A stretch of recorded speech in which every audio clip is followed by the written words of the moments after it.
So yes, there is a homeschool bill that is floating around. It's actually a proposal, and a lot of homeschooling families are totally freaking out about this. My inbox is filled with people asking me about this. I'm not freaking out about it. Here's why. First of all, this proposal has actually been around since July. This is not something that just like popped up out of nowhere. And when you read them line by line, what this bill is proposing, which I will be making a lot of videos in the future where we go line by line and I explain what this means. But for now, all you need to know is that everything that is proposed in this bill, a lot of states already have in place.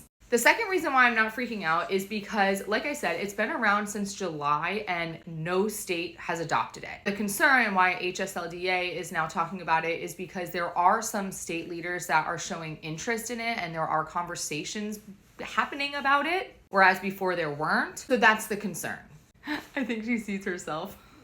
The second thing that I think a lot of people need to know is, crazy enough, this proposal was actually written by an organization that is made up of former homeschooling students who clearly had a rough go of homeschooling, what seems to be maybe a bad experience, not enough oversight. They wish they would have had more oversight, and so they're the ones responsible for proposing this bill. Now, does that mean it makes the bill a good thing? No, of course not. I don't support most of the things on that bill. However, it does cause me to have a little bit more empathy towards the purpose behind the bill, because the sad truth is there are a lot of homeschoolers that have had horrific experiences, and they kind of have that mindset that since they had a bad experience, that means all homeschooling students are having a bad experience. For example, if I was a homeschooling student and my parent totally educationally neglected me, possible abuse in some situations, when I grew up, I would want to make sure that all homeschooling students were protected because that's the experience that I had. The truth is, we cannot just assume that one bad homeschooling family means all homeschooling families are bad, which is the problem that I have with this bill.